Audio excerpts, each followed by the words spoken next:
Hello everyone, welcome to Unimonk. आज हम बात करने वाले मैक्रो इकोनॉमिक्स के बहुत ही इम्पॉर्टेंट और बेसिक चैप्टर की। बेसिक इसलिए क्योंकि इसके बिहाफ पे पूरी मैक्रो इकोनॉमिक्स पढ़ी जाती है, चाहे वो क्लास 12th की बात करें या उसके बाद की बात करें। ये लेक्चर पर्टिकुलरली हमें काफ़ी मार्क्स भी देता है और इसमें न्यूमेरिकल एस्पेक्ट्स भी है जिसे हमें समझना होगा। तो हम इसे समझने के लिए बिल्कुल बेसिक से स्टार्ट करेंगे और चैप्टर का नाम है the theory of income and employment. Theory of income and employment, ये हमारे चैप्टर का नाम हो गया।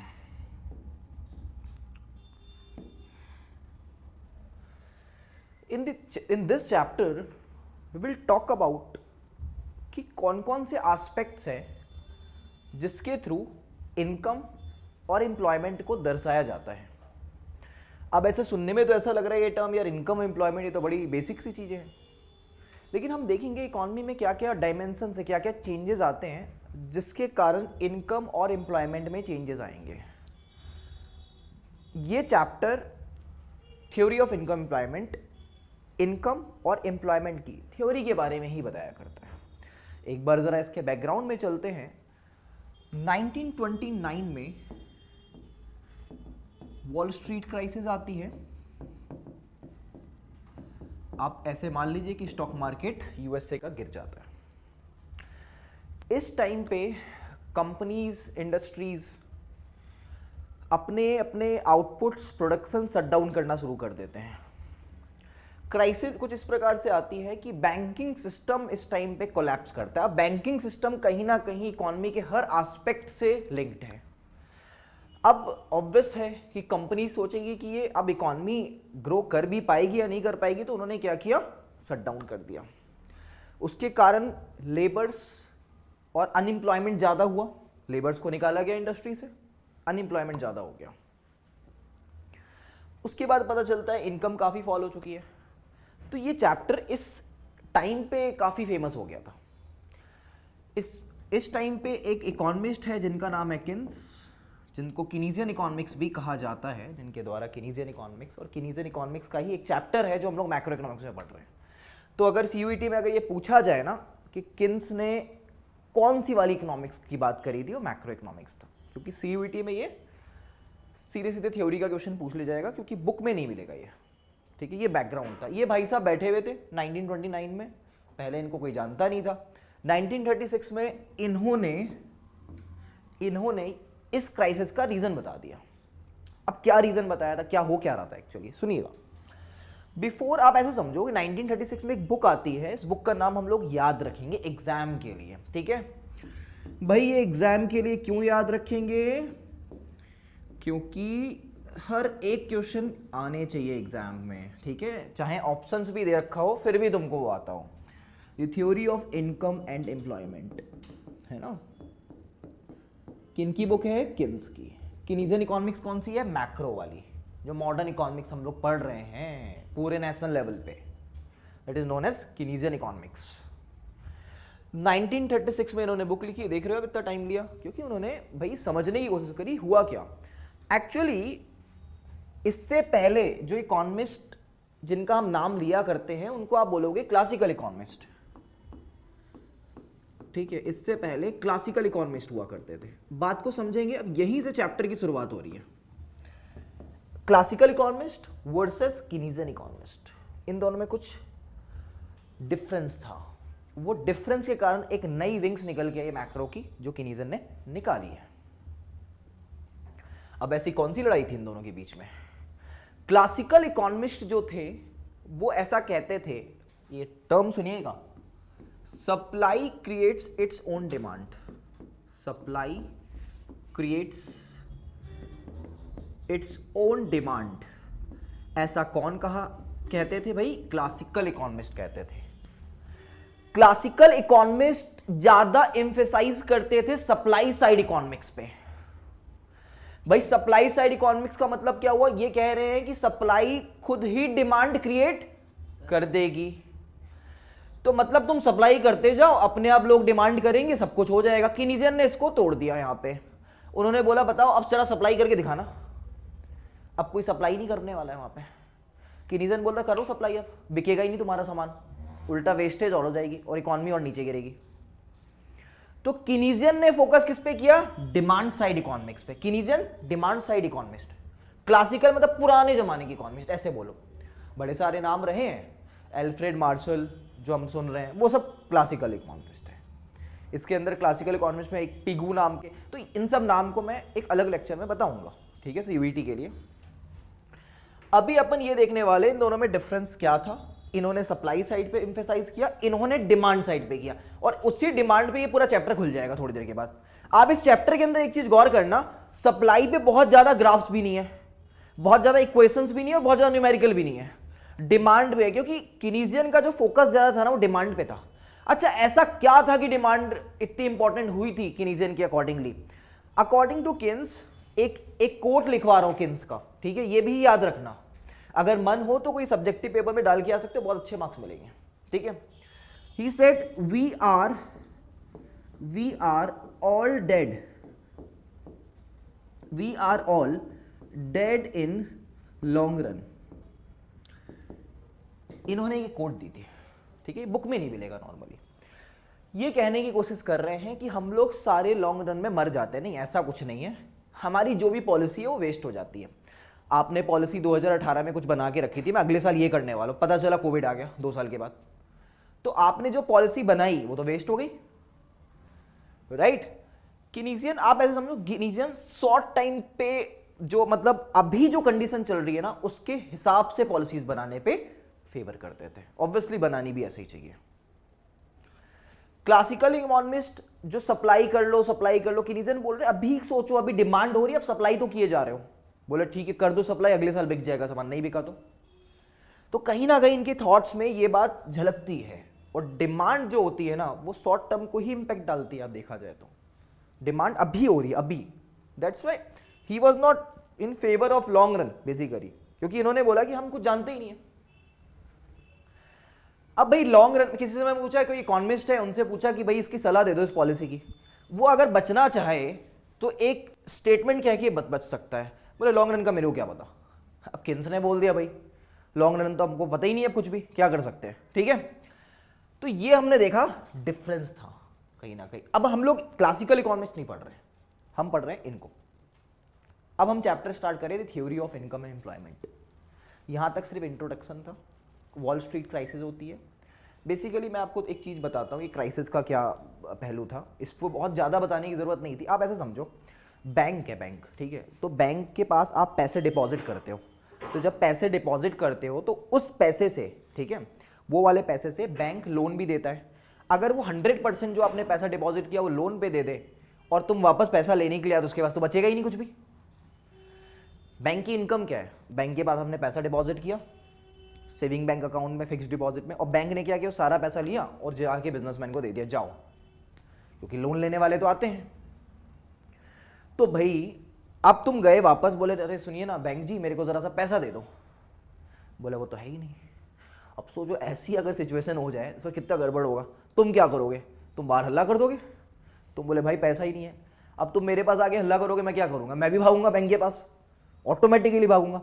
अब सोचो बैंक के पास तो वैसे ही इतना पैसा नहीं होता है, वो तो वैसे ही दे रखा होता है सबको, सब लोग आ गए वहाँ पे पैसे मांगने के लिए और बैंक का सच में पैसा नहीं निकला। अब बस पैनिक शुरू, स्टॉक मार्केट गिर गया, बिजनेसमैन सोच रहे अब क्या होगा, क्योंकि लोग जो थे उनके पास घर पे कुछ कैश रखे थे सपोज, तो वो अब खर्च नहीं करेंगे, उनको डर लगने लगा यार बैंक तो कोलैप्स कर चुका, मेरा पैसा ही नहीं मिलने वाला वापस, राइट। जब मेरा पैसा ही वापस नहीं मिलेगा तो फिर बैंक क्या करेगा? या तुम ये सोचो कि हम लोग क्या करेंगे, हम लोग डिमांड ही नहीं करेंगे, दिमाग लगाओ, हम डिमांड नहीं करेंगे। अगर हम डिमांड नहीं करेंगे तो बिजनेसमैन सप्लाई करेंगे जबरदस्ती, वेस्ट करने के लिए, नहीं करना चाहते, वो प्रोडक्शन नहीं करना चाहते। सोचो 1 मिनट के लिए, अभी एक सुनो सुनो सुनो सुनो, अब मैं एक साइकिल बनाऊंगा तुमको समझाने के लिए, ठीक है। देखो आपने डिमांड कम करी, आपने डिमांड कम करी, डन। प्रोडक्शन कम हो गया, बिजनेसमैन ने प्रोडक्शन कम किया, डन। प्रोडक्शन अगर कम होगा तो भाई एम्प्लॉयमेंट भी कम होगा, सही बात है बिल्कुल, ये भी कम हो गया। एम्प्लॉयमेंट कम होगा तो एक प्रकार से इनकम तो गिरेगी ही इकॉनमी के अंदर, अब खुद ही सोच लो आप, गिरेगी। ये आपने एक पहलू देखा, chapter the theory of income employment इसी के आसपास घूम रहा है, इसी गेम के आसपास। एम्प्लॉयमेंट नहीं होगा, रोजगार नहीं मिलेगा तो इनकम तो ऑटोमेटिकली कम हो जाएगी लोगों की। डिमांड कम हुई, क्यों हुई थी उसका रीजन मैंने अभी एक्सप्लेन किया, क्राइसिस आई थी एक 1929 में। इस 1929 के क्राइसिस से लोग डर गए और डिमांड कम करने लगे। अब किन्स ने देख लो, ध्यान से सोचो, उसने डिमांड पे क्यों फोकस किया, क्योंकि किन्स को ये बात पता चली कि यार ये तो पंगे है, एक्चुअली में सारा गेम डिमांड का था, डिमांड नहीं हुई तो देखो अब सप्लाई तुम करोगे भी नहीं, एक्चुअली सप्लायर ही नहीं सप्लाई कर रहे हैं, अब देखो मतलब सब कुछ जो इंपॉर्टेंस था वो डिमांड का था। तो मैक्रो इकोनॉमिक्स इज मोर और less based on demand side economics, because ये दिया किन्स ने था और जो सिचुएशन बनी थी इसके पीछे की वो 1929 का क्राइसिस था। डन, आगे बढ़ते हैं हम लोग चैप्टर पे, ठीक है। चलो तो बेटा हम लोग बात कर रहे हैं डिमांड की, और यहाँ पे मैक्रो इकोनॉमिक्स पढ़ते हैं तो मैक्रो इकोनॉमिक्स में जो डिमांड होती है वो एग्रीगेट डिमांड होती है। एग्रीगेट डिमांड, इससे ज़रा हम लोग ब्रेक करने वाले हैं। एग्रीगेट डिमांड ये हमारा टॉपिक है। अब बहुत ध्यान से आपने कोई बात समझनी है, ठीक है। देखो हम लोग एग्रीगेट डिमांड की बात कर रहे हैं, फिर करेंगे एग्रीगेट सप्लाई की बात। अकॉर्डिंग टू किन्स ये एग्रीगेट डिमांड क्या है, ठीक है बेटा। हम लोग ये क्यों कर रहे हैं, इसमें फॉर्मूलाज बनने वाले हैं, एक एक करके फॉर्मूलाज, और फॉर्मूला बहुत इंपॉर्टेंट है न्यूमेरिकल करने के लिए, थ्योरी करने के लिए, एमसीक्यूज जो सीयूईटी में आएंगे वो करने के लिए, वो आप आराम से टिक कर सकते हैं, ठीक है। आपको बस ये कह रहा हूँ कि ये लेक्चर और जो नोट्स हैं उसकी इन डेप्थ एनालिसिस कर लीजिए आप, ठीक है, उसको पढ़ लो, फिर वो एग्जाम के हर एक क्वेश्चन आपको पता हो, क्योंकि मैं बहुत डिटेल में लेके जा रहा हूँ इकोनॉमिक्स के, बस आपको थोड़ी सी मेहनत करनी है यहाँ पे। एग्रीगेट डिमांड जो हो रही है वो किस किस प्रकार से हो रही है, पूरी जो एग्रीगेट डिमांड मतलब सॉरी इंडिया को में जितनी डिमांड हो रही है वही है एग्रीगेट। एग्रीगेट का मतलब सब। अब फॉर एग्जांपल मैं ये ले लेता हूँ स्टील। अब सोचो स्टील का प्रोडक्शन हुआ तो कौन कौन डिमांड करेगा, एक बार बात करना। हम लोग करेंगे, घर पे स्टील का यूज़ हो रहा है, अरे बर्तन भी तो स्टील के ही है, ठीक है। तो जो हम लोग यूज़ करते हैं, जो हाउस होल्ड्स यूज़ करते हैं, उससे हम लोग कहते हैं सी, कंजम्पशन, या कंजम्पशन एक्सपेंडिचर भी कहा जाता है, इसे हम लोग कंजम्पशन बोलेंगे। एच नहीं लिखना, कंजम्पशन सी लिखेंगे, ठीक है। एक बात तो क्लियर हो गई, हाँ जी सर स्टील की डिमांड ये तो करते हैं, हम लोग तो करते हैं, ठीक है। और कौन कौन करता है स्टील की डिमांड, ज़रा देखने की कोशिश करते हैं। और स्टील की जो डिमांड करने वाले हैं वो है बिजनेसमैन, और बिजनेसमैन के लिए बिजनेसमैन नहीं लिख के आता है, उनके लिए लिख के आता है इन्वेस्टमेंट, क्योंकि बिजनेसमैन कोई भी चीज़ को अगर खरीदते हैं ना तो इन्वेस्टमेंट के पर्पज से करते हैं। बेटा इन्वेस्टमेंट क्या होता है, इन्वेस्टमेंट मतलब वो चीज़ जिससे हम लोग इन फ्यूचर रिटर्न कमाने वाले या प्रॉफिट कमाने वाले हैं, ठीक है। तो भाई जो बिजनेसमैन है वो करेंगे इन्वेस्टमेंट, ठीक है। तो इसको डिनोट, यहाँ मैं लिख तो दे रहा हूँ पूरा इन्वेस्टमेंट जो, लेकिन हम लोग फॉर्मूले में क्या डिनोट करेंगे बच्चे, हम लोग सिर्फ और सिर्फ हाँ जी आई को डिनोट करेंगे, डन, आई को डिनोट करेंगे, ठीक है। मेट्रो बन रही है, अच्छा समझ गए ना। अब जैसे ये इंस्टीट्यूट है तो यहाँ पे स्टील नहीं लगा हुआ है, तो बेसिकली एक तरीका का बिजनेस है, ठीक है। और बिजनेस, इससे स्टील से क्या मिलेगा हमको इन फ्यूचर, रिटर्न मिलेगा स्टूडेंट्स के थ्रू, दिस इज क्लियर। और स्टील कहाँ पे यूज़ हो रहा है, आप देखो मेट्रो में देखो, रेलवे में देखो, वहाँ पे यूज़ हो रहा है। गवर्नमेंट यूज़ करती है, बिल्कुल करती है। मिसाइल्स बना रही है, वहाँ पे स्टील नहीं यूज़ हो रहा होगा बिल्कुल। तो गवर्नमेंट, जिसे अपन लोग जी बोलेंगे, हम लोग ये बात कह सकते हैं कि aggregate demand is nothing but C plus I plus G, ठीक है। ये बेसिकली एक फॉर्मूला तैयार हो गया। पूरे इकॉनमी के अंदर डिमांड स्टील की कहाँ हो रही है, कंजम्पशन हाउस होल्ड के द्वारा, इन्वेस्टमेंट बिजनेसमैन के द्वारा, और गवर्नमेंट के द्वारा गवर्नमेंट एक्सपेंडिचर, उसका नाम हम लोगों ने जी रख दिया। तो this is the formula of aggregate demand. First formula, अभी शुरू हुआ है फॉर्मूला आना, ठीक है। मैं हर एक फॉर्मूले को एक्सप्लेन करूंगा धीरे धीरे, तब आपको याद करना है, रट्टा मारने की कोई ज़रूरत नहीं है, ठीक है। लेकिन अब मैं एक बात कहना चाहता हूँ तुमको कि आप पढ़ रहे हो, ठीक है, हमसे, तो कुछ तो एक्स्ट्रा होना चाहिए। ये जो है ना, ये इक्वेशन बुक में लिखी हुई है, ठीक है। ये इक्वेशन होता है, सुना ध्यान से, ये इक्वेशन क्लोज्ड इकॉनमी के लिए है, ठीक है, क्लोज्ड इकॉनमी के लिए। मोस्टली बुक में बस इसको लिख के ख़त्म कर देते हैं, लेकिन if you are preparing for CUET आपको एक स्टेप अहेड जाना है।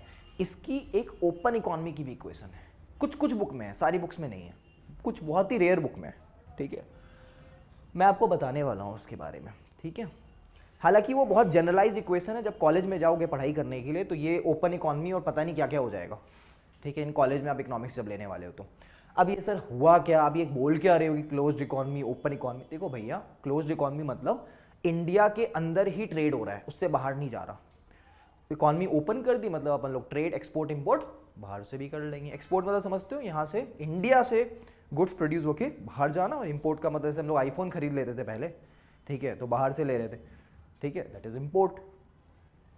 तो ये थी क्लोज्ड इकोनॉमी की। तो सर ये ओपन इकोनॉमी का क्या मसला है, बस इसे, इस इक्वेशन को आप लोग लिख लेना बस, ओपन इकोनॉमी की। उस पर न्यूमेरिकल नहीं आएगा, मैं ये तो तुमको गारंटी से बोल रहा हूँ, ठीक है। बस इसलिए कर रहा हूँ कि बाई चांस CUET में आ गया, तुमको पता होना चाहिए था। सुनो मेरी बात, अब मैं ओपन इकोनॉमी के लिख रहा हूँ, एग्रीगेट डिमांड, ठीक है, C + I + G, यहाँ तक तो हम जानते हैं, ठीक है। ये तो क्लोज्ड इकोनॉमी के अंदर भी था, ठीक है। अभी अपन लोग बात कर रहे हैं किसका, ओपन इकोनॉमी का। देखो मैं कलर जो चेंज कर रहा हूँ, समझना ये फैक्टर है जो कि इकोनॉमी को ओपन करके दिखाता है।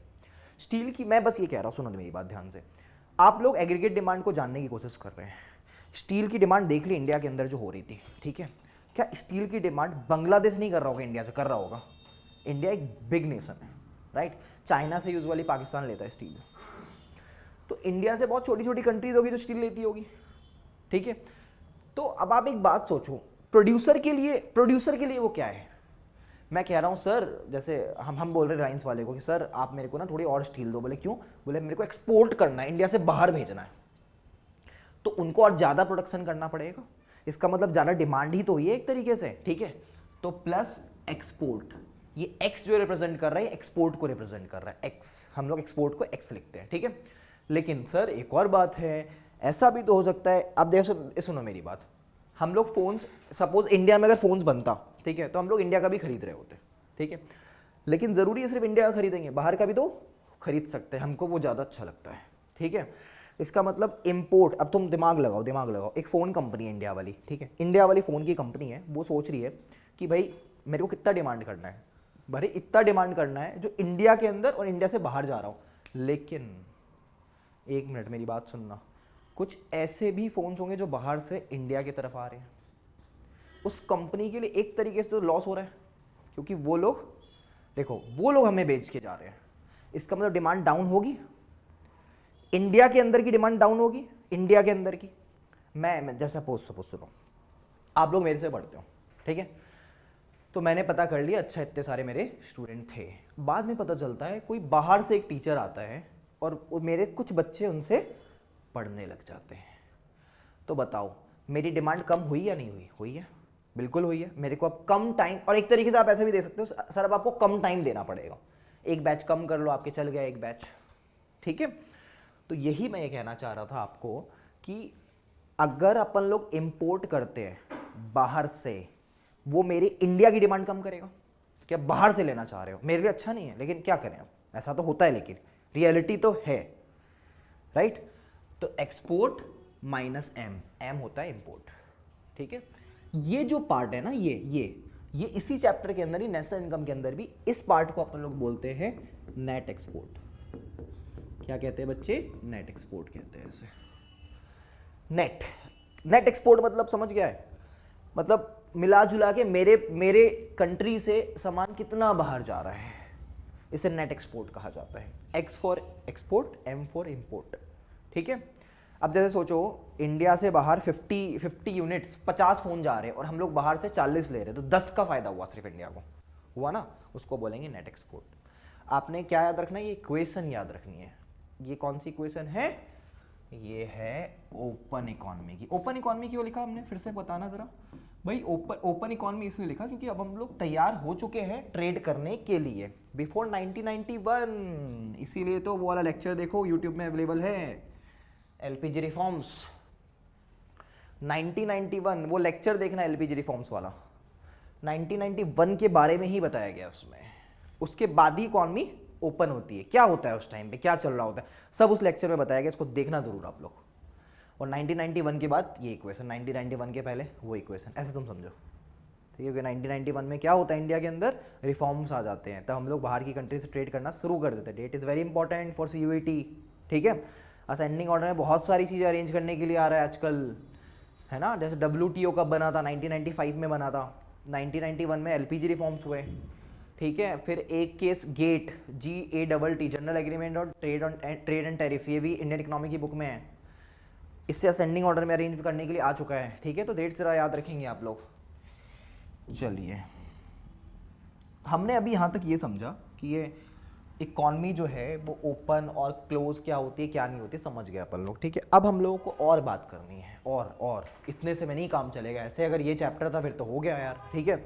अभी हम लोगों ने क्या पढ़ा, aggregate demand is equal to C+I+G for close economy and for open economy C+I+G plus X minus M, that is net export को हम लोग इनकलकेट कर देते हैं उस इक्वेशन में जाके, ठीक है।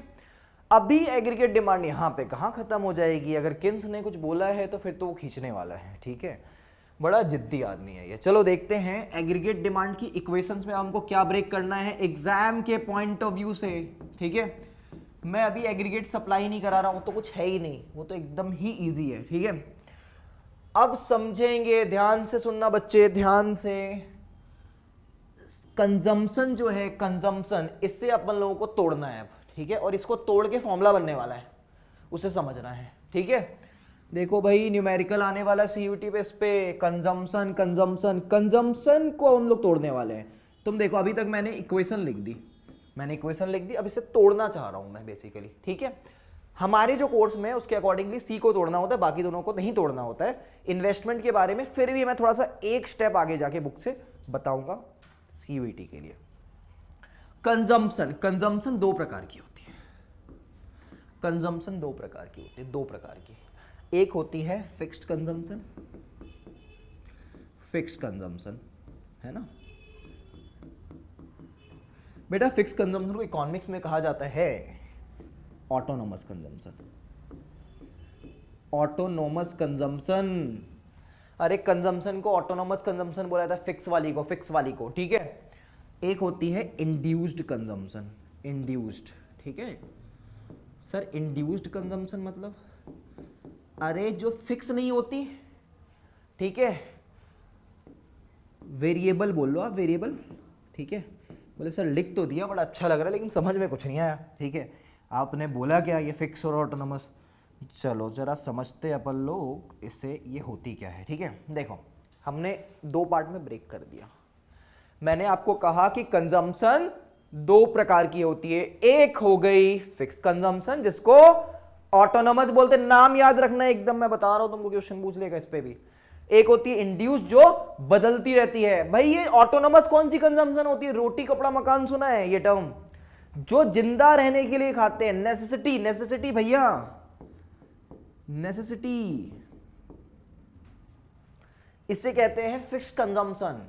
फिक्स्ड ऑटोनोमस एक ही बात है, जिंदा रहने के लिए, बिल्कुल सही बात है। एक बार आप सोचो जरा, आपकी लाइफ में दो चीजें हैं, आज जैसे आप स्टूडेंट हैं, रोटी कपड़ा मकान, वो बात सही है, ठीक है। ये है ना, ये फिक्स्ड है। अब आप एक चीज सोचिए कि आप और कोचिंग्स और बहुत सारी अच्छे अच्छे एडवांस कोचिंग्स पे जा रहे हैं, वो फिक्स नहीं है, वो वेरी करेगा। आपके पास पैसा होगा तब जाओगे, नहीं होगा तो नहीं जाओगे, ठीक है। होटल्स, पैसा होगा तब जाओगे, है ना, है ना। केटीएम ले ली तुमने, अब पेट्रोल बर्बाद कर रहे हो, तो पैसा होगा तब जाओगे, फिक्स में थोड़ी नहीं जाओगे आप। फिक्स्ड वो कंजम्पशन होती है जो नेसेसिटी होती है, ठीक है। तो जरा आप इस पे बात करते हैं और, ठीक है। देखो, फिक्स कंजम्पशन अगर आपसे कोई पूछे क्या होती है, ऑटोनोमस कंजम्पशन होती है, तो क्या बोलोगे आप? देखो, फिक्स कंजम्पशन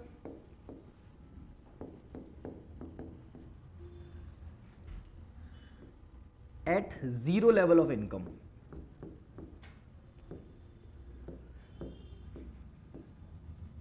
भाई वो कंजम्पशन जो इनकम जीरो होने पे भी होती है, ठीक है, उसे आप ऑटोनोमस कंजम्पशन कहते हैं। ऐसा होता है, बिल्कुल होता है। अच्छा, जब आपकी इनकम जीरो होती है तो आप लोग कंजम्पशन करते हैं तो कहाँ से? उधारी लेते होंगे, बोरो करते होंगे। तुम बोलोगे कि सर हमारी तो इनकम जीरो, हम तो घर वालों से ले लेते हैं। अच्छा ठीक है, बात वही है, ठीक है। तो बेटा हम लोग ना यहाँ पे इनकम को वाई से डिनोट करते हैं, आई से डिनोट नहीं करते हैं, क्योंकि आई तो इन्वेस्टमेंट लेके जा चुका है, ठीक है। तो ये क्लियर हो गया कंसेप्ट? बिल्कुल सर। अब जरा सर ऑटोनोमस कंजम्पशन बताओ। देखो भाई, सॉरी इंड्यूस्ड, फिक्स तो ऑटोनोमस ही थी, इसको आप लोग ऑटोनोमस बोल लो, इससे आप ऑटोनोमस भी बोल सकते हैं, ठीक है। अब इंड्यूस्ड कंजम्पशन बताते हैं। इंड्यूस्ड भाई थ्योरी नहीं पूछ रहा है इसका, ये तो बस मैं समझाने के लिए लिख रहा हूँ, इस पे न्यूमेरिकल आएगा। Induced consumption, consumption that changes with the change in income। भाई इनकम के चेंज होने के कारण जो कंजम्पशन में चेंज आता है उसे आप इंड्यूस कंजम्पशन बोलते हैं। मतलब क्या हुआ सर? देखो आपने खा पी लिया, आप जिंदा हो, अब आपको सडनली कुछ पैसे मिलते हैं। सपोज मेरे को 10,000 रुपीज़ मिले अभी, ठीक है, 10,000, सुनना ध्यान से, 10,000। अब 10,000 में ज़रूरी तो है नहीं कि मैं सारा खर्च कर दूंगा, ठीक है, कुछ पैसे खर्च करूंगा, कुछ पैसे खर्च करूंगा। सपोज मेरे को मन कर रहा है 50% खर्च करने का, 50%, तो 10,000 का 50% निकाला 5,000, ठीक है। सपोज मेरे को मन कर रहा है 80% खर्च करने का, 80%, अरे भाई 80% खर्च करने का, तो मैंने 8,000 जो निकला उसको अपन लोग बोलेंगे इंड्यूस्ड कंजम्पशन। बात सही है? ये क्या हुआ? ये मेरे को इनकम और मिली, ठीक है। जब और इनकम, भाई जिंदा रहने वाली तो मिल चुकी है, ठीक है। मैं ऐसा कह सकता हूं ना, कंजम्पशन दो प्रकार की है, दो प्रकार की, एक हो गई ऑटोनोमस और एक हो गई इंड्यूस्ड। ए प्लस आई क्यों लिखा? क्लियर हो गया? तो मैं ये कहना चाह रहा हूं कि ऑटोनोमस तो जिंदा रहने के लिए, ये इंड्यूस्ड वाले का ये गेम है। अब सुनो ध्यान से, एक बात देख, तुमने ध्यान से देखी, मैंने पहले 50% लिखा, फिर 80% लिखा, मैं इसको और बढ़ाऊंगा तो वैल्यू और बढ़ी आएगी। अगर इसको कम करता जाऊंगा, जैसे मैं बोलूंगा कि भाई 10,000 रुपये नया पैसा मिला है तुमको, कितना खर्च करना चाहते हो? तुम बोलो सर 40% खर्च करना चाहता हूँ, तो 4,000 रुपये खर्च करना चाहते हो, बाकी कहाँ जाएगा? सेविंग पे चल जाएगा, सेव कर देना उसको, ठीक है। इसका मतलब ये जो चीज़ है ना, ये इस पे डिपेंड कर रहा है कि वो जो एक्स्ट्रा इनकम मिली उसे आप कितना खर्च करोगे इस पे। सर इसको बोलते क्या है? ये इंपॉर्टेंट चीज़ है बेटा। इसको तो हम लोग न्यूमेरिकल में वैसे भी पढ़ने वाले इस टॉपिक को, लेकिन अभी बस जानने के लिए जान लीजिए आप, इससे आप कहते हैं एमपीसी। सर ये क्या है एमपीसी? बेटा एमपीसी का मतलब होता है मार्जिनल प्रोपेंसिटी टू कंज्यूम। क्या होता है? Marginal propensity to consume, marginal propensity to consume. इससे अपन लोग, कहीं स्टार मार्क लगा लेना, इससे अपन लोग फ्यूचर में पढ़ेंगे फिर से। Marginal propensity to consume, propensity मतलब चाहत, डिजायर, विलिंगनेस, ठीक है। मार्जिन मतलब क्या होता है बताओ? माइक्रो में भी अपन लोग पढ़ते हैं, marginal, marginal cost, marginal this that. Marginal मतलब और, चेंज मतलब क्या हुआ? और कितना आप कंज्यूम करना चाहते हो, ठीक है, that is known as MPC. जैसे आप और कितना, 50, 80, ये और पे ही तो बात हो रही है, क्योंकि मैंने क्या बोला था अभी, इंड्यूस्ड कंजम्पशन कौन सी होती है? जब और इनकम मिलती है उससे और कितना कंज्यूम करना। अरे रोटी कपड़ा मकान वाला तो पहले ही खत्म हो चुका था ऑटोनोमस में। यही दो प्रकार की इनकम होती है और यही दो प्रकार की कंजम्पशन भी होती है रियल लाइफ में अगर देखा जाए तो, ठीक है। अब सुनना बच्चे, इसको हमारी बुक में एमपीसी को नहीं लिख के ये लोग इसको ऐसे एक नाम दिए, स्मॉल बी, ठीक है। कॉलेज में यही नाम स्मॉल सी दिखेगा तुमको ऐसा कर्सिव में, ये ध्यान रखना, दोनों चीज सही है, ठीक है। स्मॉल बी इन लोगों ने नाम दे दी। अब ये एक इक्वेशन लिख के दिखाएं ये लोग, अब जरा देखना इस इक्वेशन को। तो इन्होंने कंजम्पशन की इक्वेशन लिखी सी बार प्लस बी वाई। जरा सोचो, हो सकता है आपको 20,000 रुपए तो रोटी कपड़ा मकान के लिए चाहिए, रेंट वेंट देने के लिए, प्लस अभी हम लोग जैसे देख रहे थे आपको और एक्स्ट्रा इनकम मिली, और एक्स्ट्रा मिल गई 10,000 रुपए की, ठीक है। आपने 40% इसका खर्च किया। ये बी क्लियर है? एमपीसी। वाई क्या हो गई? इनकम, ठीक है। ध्यान से देखो, न्यू कंजम्पशन फंक्शन जो फॉर्मूला याद रखना है वो ये है। व्हाट इज सी बार बच्चे? ऑटोनोमस कंजम्पशन, जिंदा रहने के लिए। और ये पूरा एरिया हो गया इंड्यूस्ड, जिसमें इसको बोलेंगे एमपीसी, और ये क्या हो गई? इनकम हमारी। अब खुद सोचो जरा आप, फिक्स इन कंजम्पशन और इंड्यूस्ड कंजम्पशन, इन दोनों को जब अपन लोग ऐड करेंगे तो मिलेगी क्या? टोटल कंजम्पशन मिलेगी। तब जाके आपकी जो कंजम्पशन होती है वो टोटलिटी में हो जाती है बच्चों। ठीक है, तो आपको क्लियर हो गया कंजम्पशन फंक्शन क्या होता है। देखो इस कंजम्पशन फंक्शन को जरा और समझना। मैंने देखो ध्यान से, देखो ध्यान से, जब आपकी इनकम जीरो होगी, वाई जीरो होगा, इनकम मतलब ये वाला जीरो। अब खुद बताओ आप, b इंटू जीरो क्या होगा? जीरो ही हो जाएगा। उस टाइम पे आपकी कंजम्पशन कितनी सी रह गई? सिर्फ इतनी सी, मतलब कंजम्पशन किसकी इक्वल हो गई? सी बार की। और सी बार कौन सी कंजम्पशन है? ऑटोनोमस। अब यही तो मैं कह रहा था भाई, what is autonomous consumption? Autonomous consumption is a consumption जो कि होती है व्हेन इनकम इज जीरो। ये हो गया प्रूफ। तो न्यूमेरिकल में देख लेना कभी, अगर इनकम जीरो हो जाए तो आपको फिर ये वाला पार्ट निकालने की जरूरत ही नहीं है, आपको seriously autonomous consumption will be the answer. ठीक है मेरे प्यारे बच्चों, जरा देखिएगा, ये अगर अपन लिख रहे 200 प्लस 0.4y, ठीक है। अब मैं तुमसे पूछ रहा हूँ, बताओ ऑटोनोमस कंजम्पशन कौन सी है? ये वाली है भाई। बताओ बताओ बताओ बताओ, एमपीसी कितना है? एमपीसी कितना है? एमपीसी है 0.4। ये याद रखना, ठीक है। इसको हम लोग उठाएंगे न्यूमेरिकल के लिए, ठीक है। ये फॉर्मूला याद रख लिया। अब हम लोग बच्चे इसके आगे बढ़ रहे हैं और हम लोग बात करने वाले इन्वेस्टमेंट के लिए। हालांकि इन्वेस्टमेंट का कोई एक्स्ट्रा फंक्शन नहीं लिखा हुआ है बुक में, और मैं लिखवाऊंगा भी नहीं, कॉलेज में होता है, लेकिन मैं बस समझा देता हूँ इन्वेस्टमेंट किस पे डिपेंड करता है। क्या इन्वेस्टमेंट भी किसी पे डिपेंड होता है? कंजम्पशन तो हमने देखा कि इनकम पे डिपेंड करता है, बिल्कुल करता है। ऑटोनोमस कंजम्पशन नहीं करता है, इंड्यूस कंजम्पशन करता है। ठीक है, डन, यहाँ तक क्लियर हो चुका है। अब हम लोग बात करने वाले हैं इन्वेस्टमेंट की। अच्छा बेटा, इन्वेस्टमेंट किसी पे डिपेंड करता है क्या? वैसे करता है क्या, बताओ ना। अरे करता है, इसे ध्यान रखना है, इस टर्म को ध्यान रखना है। ये पूछ सकता है घुमा के क्वेश्चन। इंटरेस्ट रेट पे बेटा, इंटरेस्ट रेट पे डिपेंड्स करता है। इंटरेस्ट रेट को हम लोग एक और टर्म इस्तेमाल करके बोल सकते हैं, कॉस्ट ऑफ बोरोविंग। अरे कॉस्ट ऑफ बोरोविंग सर, ये क्या मतलब हुआ? अरे सुनो, इन्वेस्टमेंट मतलब क्या हुआ? आप कहीं पे इन्वेस्ट कर रहे हैं, कोई इंडस्ट्री लगाना चाहते हैं, कोई बिजनेस करना चाहते हैं, ठीक है। उसके लिए आपको क्या चाहिएगा ज़रा बताना? लोन चाहिएगा। लोन के बदले आपको क्या देना पड़ता है? इंटरेस्ट रेट देना पड़ता है, ठीक है, ब्याज जिसे आप कहते हैं। उससे आप कॉस्ट ऑफ बोरोविंग भी तो कह सकते हैं ना। बोरो किया, उसके कॉस्ट, उसका जो खर्च लग रहा है उसको कॉस्ट ऑफ बोरोविंग बोल दिया, ठीक है। ये इंटरेस्ट रेट वही है जो आप ब्याज देते हैं बैंक में जाके। अब बताओ आप कितनी इन्वेस्टमेंट करोगे, ब्याज पे डिपेंड करता है कि नहीं करता है। आप खुद सोचो कि आप गए लोन लेने के लिए 1 करोड़ रुपए का, वो बोलता है 20% लोन लेंगे भाई, मतलब 20% इंटरेस्ट लेंगे, तो 20 लाख रुपए तुम उसको दोगे। पता चला बिजनेस से फायदा तुमको पूरा 10 लाख रुपए का होता है, 10% तुम एक्स्ट्रा उसको ही दे के आ रहे हो। तो आप लोग बोलोगे कि मेरे को नहीं चाहिए तेरा लोन, ठीक है। उस टाइम पे बोलेगा 5%, बोले हाँ फिर ठीक है, ठीक है। तो यही चीज़ मैं कहना चाह रहा हूँ कि जो इन्वेस्टमेंट है वो डिपेंड करती है इंटरेस्ट रेट पे भी। इस पे ध्यान रखना, ठीक है। कैसे डिपेंड करती है? अगर एग्जाम में पूछा जाए सीयूईटी में ऑप्शन लगा के कि इंटरेस्ट रेट बढ़ेगा तो इन्वेस्टमेंट बढ़ेगी या कम होगी? कम होगी। दिमाग लगाओ। अरे इंटरेस्ट रेट अगर बढ़ेगा तो कॉस्ट ऑफ बोरोविंग बढ़ गई, महंगा पड़ गया हमको लोन। और अगर महंगा पड़ गया तो मैं लोन नहीं लूंगा। अगर मैं बिजनेसमैन हूं और मैं लोन नहीं लूंगा तो मैं इंडस्ट्री लगाऊंगा? नहीं लगाऊंगा। इसका मतलब इन्वेस्टमेंट मैंने नहीं करी, इन्वेस्टमेंट फॉल कर जाती है। यहां से हमको देखने को एक बात मिलती है कि इकॉनमी को अगर सक्सेसफुली चलानी है तो बहुत ज़्यादा इंटरेस्ट रेट नहीं बढ़ा सकते हैं।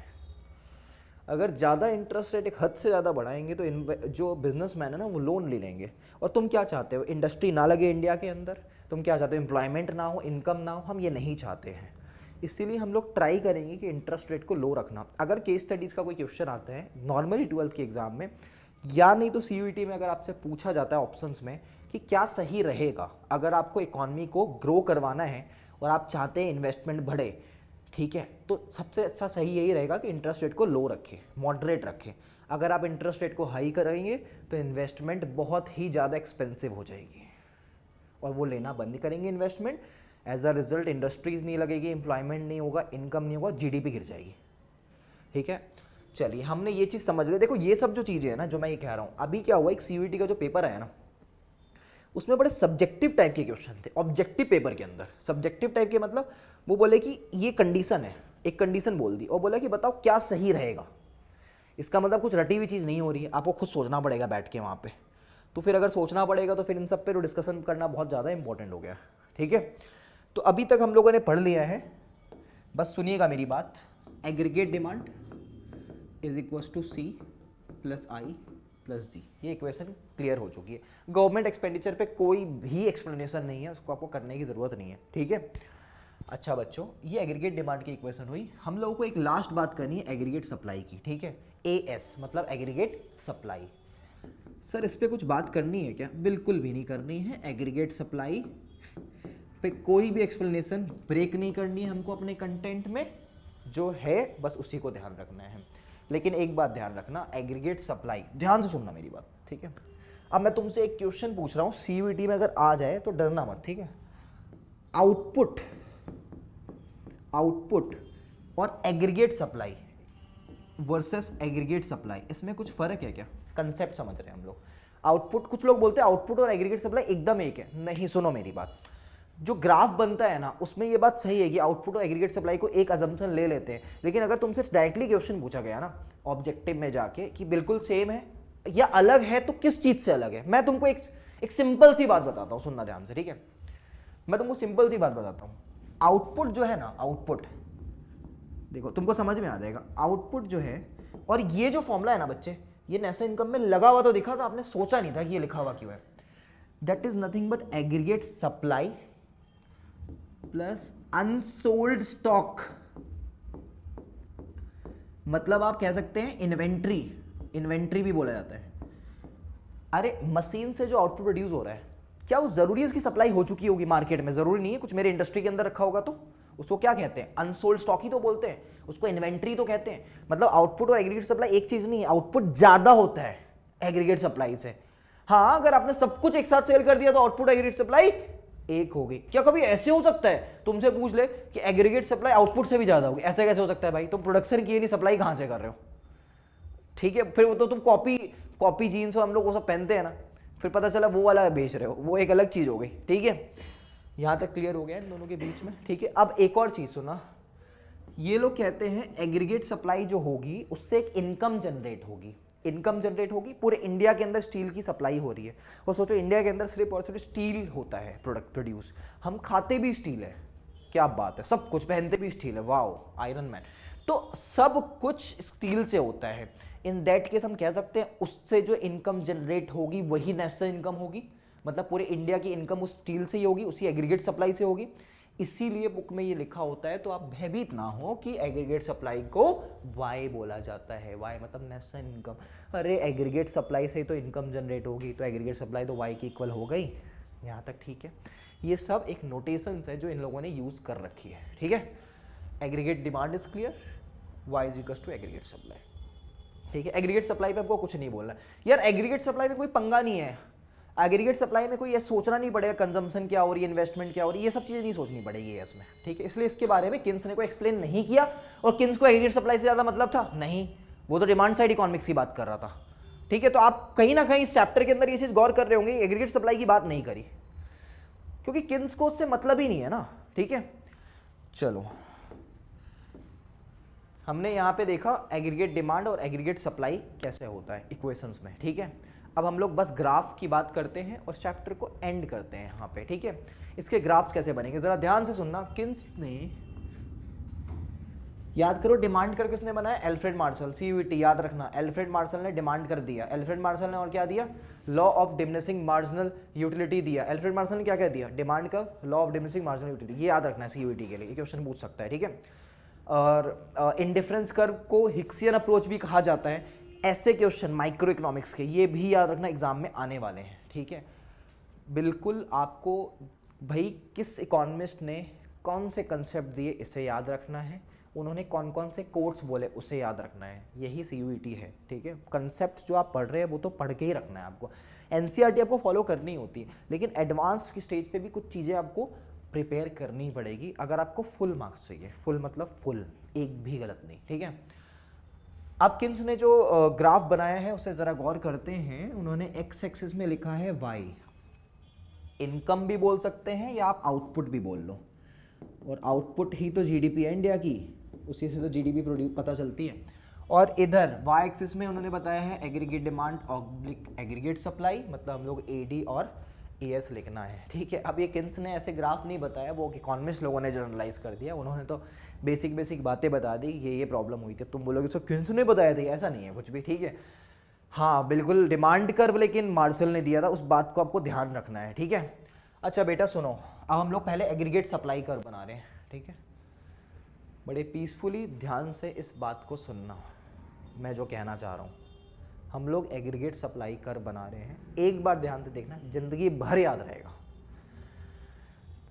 एएस यहाँ पे है, इनकम यहाँ पे है, या आप कह लो एएस यहाँ पे, आउटपुट यहाँ पे है। एक बात बताओ, आउटपुट बढ़ेगा तो एग्रीगेट सप्लाई बढ़ेगी या कम हो जाएगी? बढ़ेगी।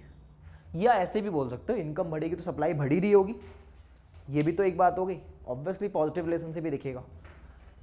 और अगर आउटपुट जीरो है, कुछ प्रोड्यूस ही नहीं किया, तो एग्रीगेट सप्लाई जीरो। आउटपुट अगर जीरो है तो एग्रीगेट सप्लाई क्या होगी? जीरो ही होगी, ऑब्वियसली बात है। क्या क्या चेंज होगा, ठीक है।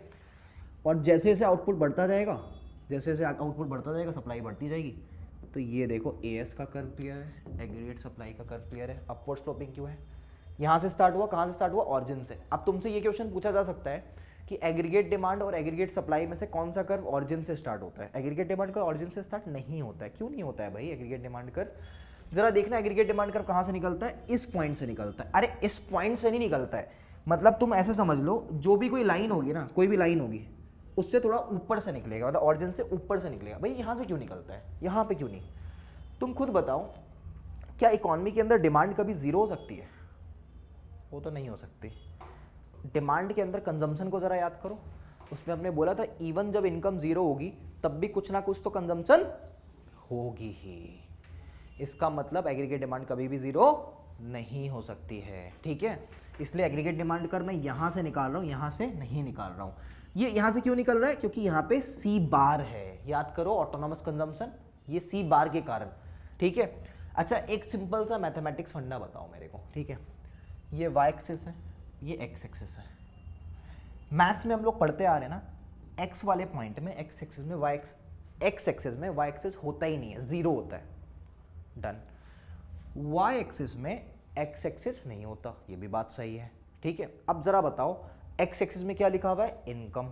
इनकम जीरो किस एक्सिस में होगी? इसी तो एक्सिस में होगी, इस एक्सिस में थोड़ी नहीं होगी। अगर एक्स एक्सिस में इनकम है, एक्स एक्सिस जीरो किस में होगा? इसमें होगा। तो इनकम जीरो किस में होगी? इसमें होगी। तो जब इनकम जीरो होगी तो कौन सी कंजम्पशन होती है? ऑटोनोमस कंजम्पशन होती है। ये देखो मैंने बनाया, तो मैंने बोल दिया यहां तक इनकम जीरो है, चलो मान लिया इनकम जीरो इस ग्राफ में होगी ना, किसी पॉइंट पे लूंगा मैं, इनकम जीरो होगी, और उस टाइम पे जो कंजम्पशन होगी ऑटोनोमस होगी, ये ऑटोनोमस कंजम्पशन थी। इसके बाद देखो ग्राफ निकलेगा, अब इसके बाद अब ग्राफ निकलेगा, ब्लैक ही चाहिए मेरे को, ये रहा एग्रीगेट डिमांड का। अरे बच्चों ये देखो ध्यान से, ये यहां से क्यों निकला ये क्लियर हो गया। लेकिन एग्रीगेट डिमांड कर्व भी अपवर्ड स्लोपिंग है, नेगेटिव नहीं है। अपवर्ड स्लोपिंग मतलब समझ रहे हो ना क्या हुआ? ऐसे कर्व्स को डाउनवर्ड स्लोपिंग बोलते हैं, ऐसे कर्व को अपवर्ड स्लोपिंग बोलते हैं। अपवर्ड स्लोपिंग है ना भाई, अपवर्ड स्लोपिंग क्यों है जरा बताना, अगर पूछ लिया एग्जाम में। अरे भाई इनकम जब बढ़ेगी, इनकम बढ़ेगी, इकोनॉमी की इनकम बढ़ेगी तो डिमांड बढ़ेगी या कम होगी? बढ़ेगी, ऑब्वियस सी बात। तुमको ज़्यादा पैसा देंगे तो डिमांड ज़्यादा करोगे ना, ग्रोथ ज़्यादा होगी ना, जीडीपी ज़्यादा होगी ना, ठीक है। ये एक्सप्लेनेशन क्लियर है बेटा। इस पॉइंट को बच्चे, इस पॉइंट को अपन लोग बोलेंगे इक्विलिब्रियम का पॉइंट, ठीक है। ये तो कहते ही आ रहे हैं जहाँ पे इकॉनमी सबसे बेस्ट पोजीशन पे है ऐसा माना जाता है। लेकिन अब सुनना ध्यान से, अब मैं एक और चीज़ लास्ट बता रहा हूँ, ये ग्राफ तो क्लियर हो चुका है, ठीक है बेटा। अभी मैंने थोड़ी देर पहले बोला था ना एग्रीगेट सप्लाई इनकम भी होती है, बोला था मैंने ये चीज़ एक तरीके से, क्योंकि सप्लाई होगी उससे इनकम जनरेट होगी। और आप कह सकते हैं एग्रीगेट डिमांड कंजम्पशन भी होती है, क्योंकि AD equals to C plus I plus G। थोड़ी देर के लिए इसको C मान लेते हैं, ठीक है। एक बात बताना, इस पॉइंट के ऊपर इक्विलिब्रियम के ऊपर, इक्विलिब्रियम के ऊपर इनकम का कर्व ऊपर है और कंजम्पशन का कर्व नीचे है। इसका मतलब ये हुआ कि इनकम ज़्यादा है और कंजम्पशन कम है। अगर इनकम कंजम्पशन से ज़्यादा होगी तो बचा हुआ पैसा जा रहा होगा सेविंग में। इसीलिए इस रीजन को मैं क्या कहूंगा? Saving. Below equilibrium, below equilibrium consumption का कर्व ऊपर दिख रहा है और इनकम का कर्व नीचे दिख रहा है। तो इस टाइम पे क्या होगा, बोरोविंग होगी, और बोरोविंग को डिस सेविंग भी कहा जाता है, बोरोविंग को डिस सेविंग भी कहा जाता है। अगर आपसे एग्जाम में पूछा जाएगा कि भाई इक्विलिब्रियम के पॉइंट के ऊपर जो ट्रायंगल सा बनता है वो सेविंग को रिप्रेजेंट करता है या डिस सेविंग को रिप्रेजेंट करता है, आपको समझ में आ जाएगा अब, ठीक है।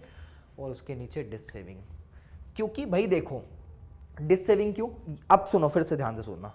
जब इनकम जीरो होगी तब भी कोई कंजम्पशन होती है, उसको ऑटोनमस कंजम्पशन बोलते हैं। और जब तुम रोटी कपड़ा मकान के लिए तुम्हारी इनकम जीरो है, उसके लिए जो खा रहे हो या पैसे ले रहे हो तो उधार ले रहे हो एक तरीके से, तो उस टाइम आपकी सेविंग तो डिस सेविंग में बदल जाएगी।